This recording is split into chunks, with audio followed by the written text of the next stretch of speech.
আল্লাহ তাআলার তাবুত সৃষ্টিতে একটা জিনিস কখনো ধ্বংস হবে, স্মরণ আছে? আল্লাহ তাআলা সূরা আর রহমানে বলেছেন, কুল্লু মান আলাইহা ফান, কুল্লু মান আলাইহা ফান, যা কিছু আছে সব ধ্বংস হয়ে যাবে। ওয়ায়াবকা ওয়াজহু রাব্বিকা যুল জালালি ওয়াল ইকরাম, কেবল মহাপরাক্রমশালী সত্তা আল্লাহ তাআলার অস্তিত্বটাই অক্ষুণ্ণ থাকবে।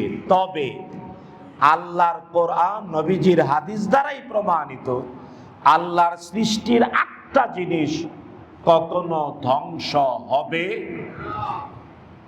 বিশ্বাস হয়তো মুখস্থ রাখবেন। এক নাম্বার, আল্লাহর আরশ। কার আরশ? সৃষ্টির মধ্যে সবচাইতে বড় সৃষ্টি, এর নাম আরশ। রাসূলুল্লাহ সাল্লাল্লাহু আলাইহি ওয়াসাল্লাম বলেছেন, আরশের কাছে আমাদের এই সৌরজগৎ, সৌরজগৎ বুঝেন তো, শুধু বুধ, শুক্র, পৃথিবী, মঙ্গল এই না, আরো অনেকগুলো আছে। আমি প্রাইমারি স্কুলে থাকতে পড়ছিলাম 5টা, তারপরে 7টা, এখন নাকি আরো বাড়তাছে এবং গইনা শেষ নাই। গ্যালাক্সিতে কত আছে। তো রাসূলুল্লাহ সাল্লাল্লাহু আলাইহি ওয়াসাল্লাম বলেছেন, গ্যালাক্সি তো দূরের কথা, 7 আকাশ 7 জমিন, আমরা তো কেবল এই পৃথিবীর আকাশটাও দেখতে পারি না। পৃথিবীর আকাশের অনেক নিচে তারকা দিয়ে সাজিয়েছেন কে? ওই তারকা গণতে পারি না, গ্রহ গণতে পারি না, নক্ষত্র গণতে পারি না। তো আল্লাহ তাআলার হাবিব বলেছেন, এই যে 7 আকাশ 7 জমিন, এটা আরশের সামনে বিশাল সমুদ্রের কিনারারে কি জানি কয়, সমুদ্রের, আর ইংরেজি না কয়ে বাংলা কন্যা ভাই, সৈকত। সমুদ্র সৈকতে, বিশাল সমুদ্র সৈকতে বালিকণা পড়ে থাকে না, বালিকণা। রাসূলুল্লাহ সাল্লাল্লাহু আলাইহি ওয়াসাল্লাম বলেছেন, আরশের সামনে এই তাবৎ সৃষ্টি বালিকণার মতো। সুবহানাল্লাহ, বড় আস্তে কইলেন। আরশের সামনে এই তাবৎ সৃষ্টি বালিকণার মতো। এবার বুঝেন আরশ কত বড়। আরশুন আযীম, ওয়া রাব্বুল আরশিল আযীম। আরশকে আযীম বলা হয়েছে, মহান সৃষ্টি আরশ। এটা ধ্বংস হবে। কার সৃষ্টি?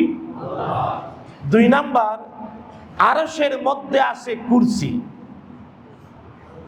তো আমাদের দেশে অধিকাংশ মানুষ, অনেক আলেমরাও এটা ভুল বলে, মনে করে কুরসি মানে চেয়ার। না, কুরসি মানে পাদানি। পাদানি, বড় বড় এক্সিকিউটিভরা বসে চেয়ারে, 2টা পা রাখার জন্যে টেবিলের নিচে, এটারে কি জানি কয়, আরে ভাই পায়ের রেস্ট দেখি, ফুট রেস্ট, আরে পাদানি।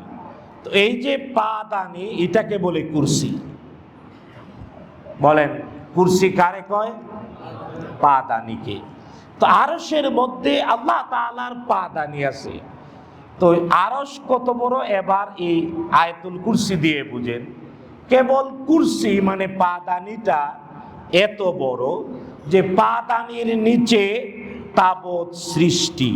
ওয়াসিআ কুরসিয়্যুহুস সামাওয়াতি ওয়াল আরদ, আকাশ আর জমিনের তাবৎ সৃষ্টি এই পাদানির নিচে। আরশ তো অনেক বড়, ওই পাদানির নিচেই তাবৎ সৃষ্টি। বলে না সুবহানাল্লাহ।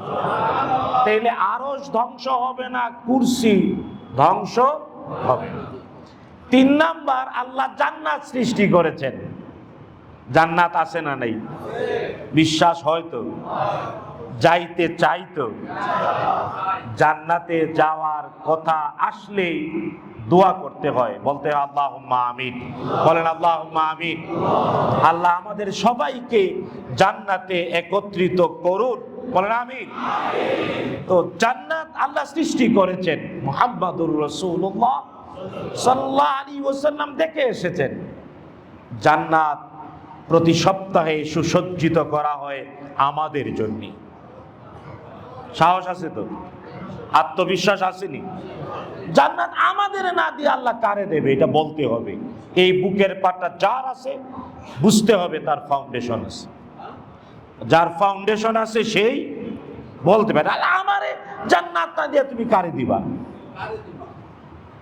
সুতরাং এই ফাউন্ডেশন তৈরি করার চেষ্টা করবেন, আল্লাহ তৌফিক দিন, বলেন আমিন।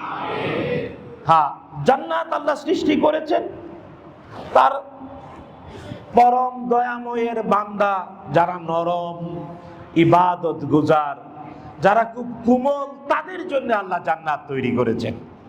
তাই আমাদেরকে আল্লাহ জান্নাতের অধিকারী করুন, বলেন আমিন। 4 নাম্বার জাহান্নাম আছে না নাই?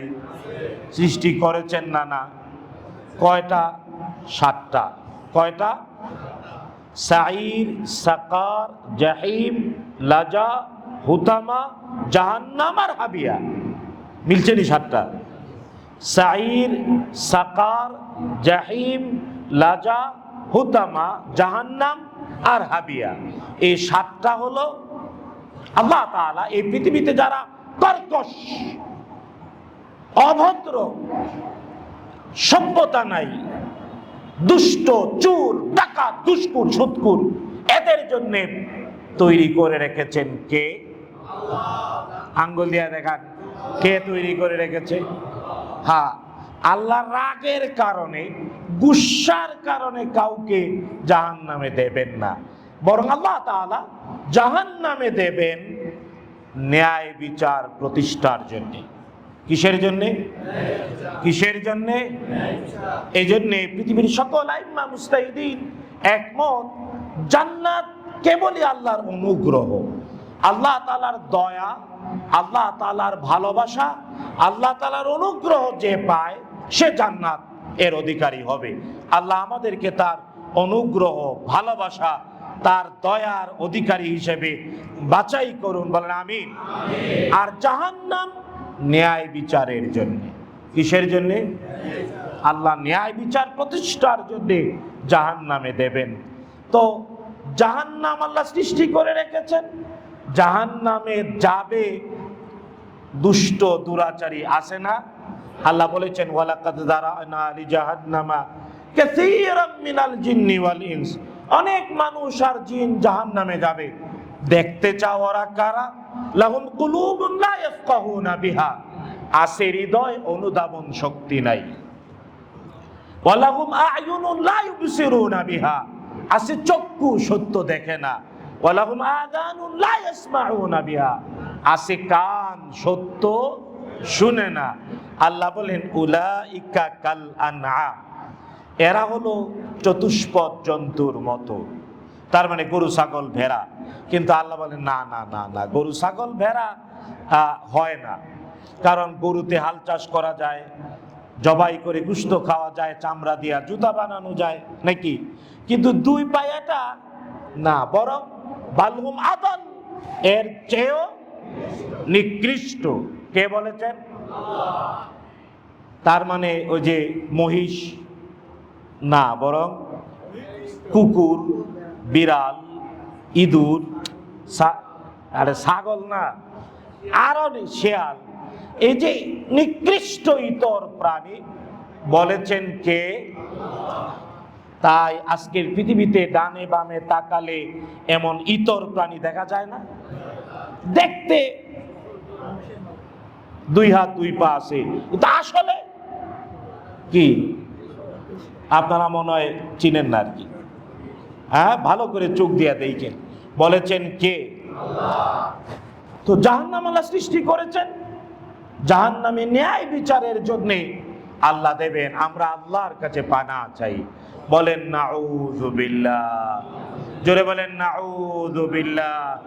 আমরা জাহান্নাম থেকে পানা চাই কার কাছে? তাইলে কয়টা পাইলেন? সৃষ্টি, আল্লাহর সৃষ্টি ধ্বংস হবে না। কয়টা পাইলেন? 4টা। 5 নাম্বার হলো আল্লাহ তাআলা কোরআন আল কারীম 7 আকাশের উপরে একটি সুরক্ষিত ফলকে লিখে রেখেছেন, এর নাম লাউহে মাহফুজ। আল্লাহ বলছেন বাল হুয়া কুরআনুম মাজিদ ফি লাউহে মাহফুজ। লাউহে মাহফুজে কোরআন লিপিবদ্ধ আছে, আমাদের ভাগ্য লিপিবদ্ধ আছে। তাবৎ সৃষ্টির বিবরণ লিখে রেখেছেন কে? এই যে সুরক্ষিত ফলক, এটা কখনো ধ্বংস হবে? লাউহে মাহফুজ ধ্বংস হবে? তাহলে কয়টা পাইলেন? 6 নাম্বার হলো কলম। 6 নাম্বার কি? আল্লাহ সুবহানাহু ওয়া তাআলা, তার মানে এটা আমাদের পকেটের কলম না আর কি, আমাদের এটা কপি আর কি, কপি। আসল কলম 7 আকাশের উপরে লাউহে মাহফুজে লেখার জন্য সৃষ্টি করেছিলেন কে? মুহাম্মদুর রাসূলুল্লাহ সাল্লাল্লাহু আলাইহি ওয়াসাল্লাম বলেছেন, মেরাজে গিয়ে তিনি কলমের লেখার কসকস আওয়াজ শুনেছেন। ওই কলম আছে তো, ওই কলম কখনো ধ্বংস? তাহলে কয়টা পাইলেন? 7 নাম্বার আমাদের রূহ, আমাদের আত্মা। আত্মা কখনো ধ্বংস হবে না। ও রূহের ভিতর মানে দেহের ভিতরে আসছিল, মায়ের পেটের ভিতরে যখন ছিলাম, শুক্রাণু ডিম্বাণু নিষিক্ত হওয়ার 120 দিনের মাথায় আল্লাহর নির্দেশে ফেরেশতা মায়ের গর্ভে রেহেমের ভিতরে দেহের মধ্যে প্রাণ দেন। হ্যাঁ, ওই প্রাণটা এই পৃথিবীতে দেহ সহ আসে, আবার আল্লাহরই দেয়া প্রক্রিয়ায় মৃত্যুর ফেরেশতার ব্যবস্থাপনায় দেহ থেকে বের করে নেওয়া হয়। কিন্তু ওই প্রাণটা কখনো ধ্বংস হবে? অক্ষয় অমর প্রাণ। এটা কয় নাম্বার হলো? 8 নাম্বার হলো আপনার আমার দেহের বীজ, মানব দেহের বীজ। মুহাম্মদুর রাসূলুল্লাহ সাল্লাল্লাহু আলাইহি ওয়াসাল্লাম বলেছেন, আযবুজ্জাম, হাদিসের ভাষায়, বুখারী মুসলিমের হাদিস, আযবুজ্জাম, এটাকে মেডিকেল সায়েন্সের ভাষায় বলে কক্সিস। কক্সিস মানে মেরুদণ্ডের সর্বশেষ হাড়ের অংশটা। পাছায় হাত দিলে মেরুদণ্ডের সর্বশেষ যে হাড়ের অংশটা আঙ্গুলের কর সমান, এটা হলো মানব বীজ। এটা কখনো ধ্বংস হবে? বলেছেন মুহাম্মদুর রাসূলুল্লাহ। তার মানে সব ধ্বংস হয়ে যাবে, ব্যতিক্রম কয়টা জিনিস? এর মধ্যে 2টা আমাদের কাছে আছে, একটা হলো আত্মা আর একটা হলো কক্সিস।